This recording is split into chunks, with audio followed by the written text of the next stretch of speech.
Hello my motor enthusiasts. Fasten your seatbelts as we're venturing into an electrifying saga in the world of Formula One. Michael Andretti of Andretti Global, a name that sends chills down the spine of every racing aficionado, is raring to revamp the F1 grid by 2025. With millions invested and the wind tunnel tests in Germany in full swing, Andretti and his partner, General Motors, are itching to hear the starter's gun. But it seems, F1 and Liberty Media Corporation, its parent company, are not too keen on waving the green flag just yet. The resistance might be driven by financial fears, or is there a grudge hidden under the helmet? Andretti seeks answers while McLaren's Zach Brown and Aston Martin's Mike Crack show their support. Will F1 open its gates to Andretti, or is it on the verge of a legal skirmish? Buckle up, folks. This ride could get bumpy. Hey everyone. I'm your host, Enzo Watts, bringing you up to speed with the fastest sport on the planet. And I'm William, excited to be joining you all on this ride. We're here daily, on the F1 Motor Fever podcast channel. Don't forget to subscribe and hit that bell icon, so you never miss a beat. Now, let's go full throttle.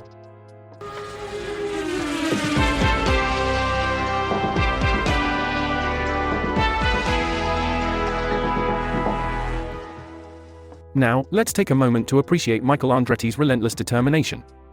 Andretti Global is pulling out all the stops to get its foot in the door of Formula One.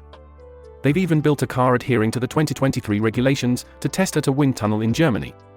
Quite a gamble, wouldn't you agree?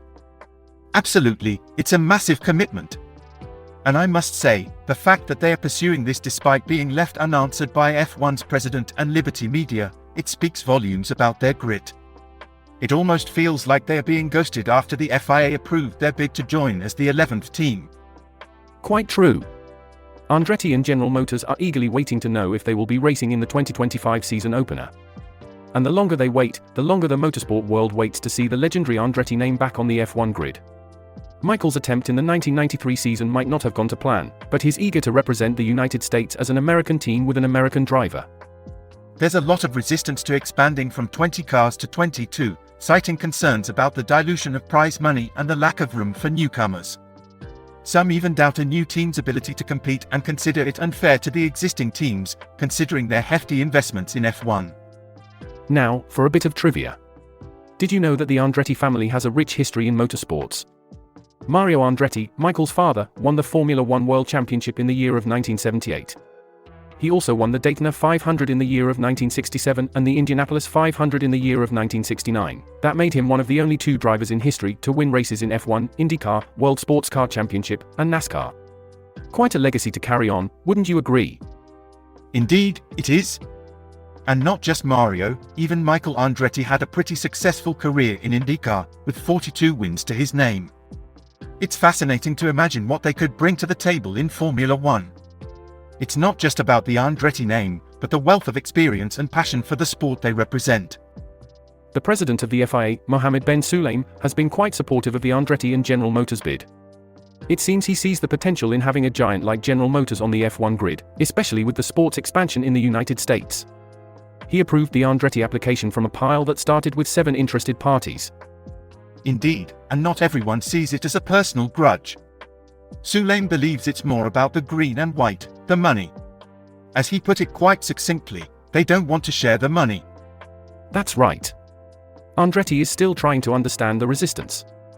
He believes it's a grudge and wants to know what he's done wrong so he can rectify it. But the current teams have no say in his fate, and he's quite aware of the backroom politics that play a role in F1. The situation becomes more intricate with Toto Wolff, the boss of Mercedes, and Gunther Steiner, the principal at Haas, which considers itself the only American team. It's not about personal grudges but perhaps about understanding what Andretti could bring to the table. Absolutely. But let's remember, Formula One and Liberty Media are heavily invested in the American market, especially with the upcoming Las Vegas Grand Prix. This could just be the perfect opportunity for Andretti and General Motors to step in and make a significant impact. It's a challenging situation, but with a bit of optimism, it could turn out to be a win for all parties involved. I couldn't agree more. It's an intriguing situation, and it's going to be interesting to see how it unfolds. But let's not lose hope. After all, this sport always has a way of surprising us and evolving for the better. This whole situation with Andretti is certainly at odds with Liberty and F1's aggressive push to establish themselves in the American sports landscape. It's puzzling how Andretti's application seems to be sidelined, receiving little to no recognition. Yes, and it's even more perplexing considering that sources have confirmed that F1 asked General Motors if it would be willing to partner with someone other than Andretti.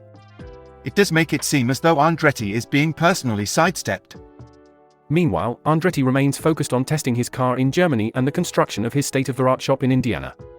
Despite the resistance, his seriousness about joining F1 is clear, and the FIA has found no legal reason to deny his bid. That's right. But the reluctance to welcome him is casting F1 in an odd light. It's starting to take on the appearance of club racing, limiting itself to a select group rather than showcasing the greatest innovations in motorsports. And if this situation continues, it may end up needing to be decided in a court of law. All in all, it's a complex situation, and one that's sure to keep us all watching closely. This saga between Andretti and the F1 administration is far from over. Indeed, it is. This has been an interesting discussion, highlighting the nuanced world of F1 politics and the challenges facing a new team trying to enter the sport. Let's continue to keep an eye on how this unfolds. William, what's the latest chatter online? Well, let's see. A user by the name of EcoMystic has pointed out, quote, "According our data, Lewis Hamilton lost between 6 to 9 seconds due to strategy. Mercedes was faster than Red Bull. Leclerc could have shown a good pace. He missed a virtual podium due to the ineffective strategy," unquote. The strategy debate never seems to lose steam.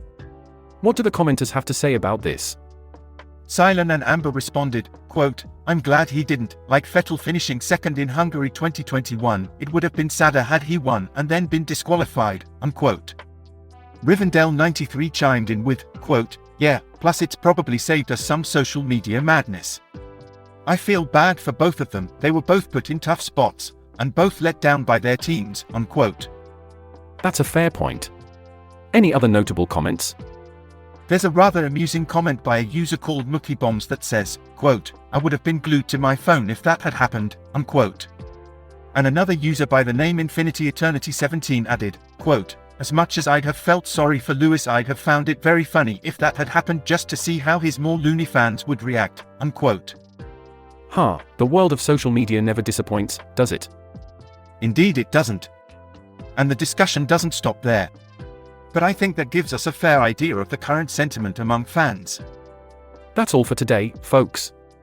Thanks for joining us on this episode of F1 Motor Fever podcast, where we've navigated the thrilling straights and challenging corners of the latest in Formula One news and strategy.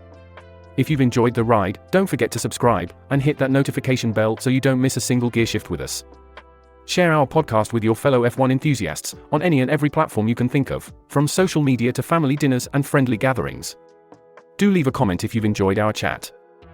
Absolutely. It's been a blast discussing the ins and outs of motorsport with you all. Remember, we're on air every day, so make sure you're strapped in for the next episode. And I've heard a little birdie say that we'll have some intriguing insights coming up, so be sure not to miss out. Thanks again for your continued support, it drives us forward. We're already looking forward to the next episode and the chance to share more hot topics in the world of Formula One. Until then, Enzo and William, pedal to the metal, keep your gaze on the road, our channel's content is pure gold.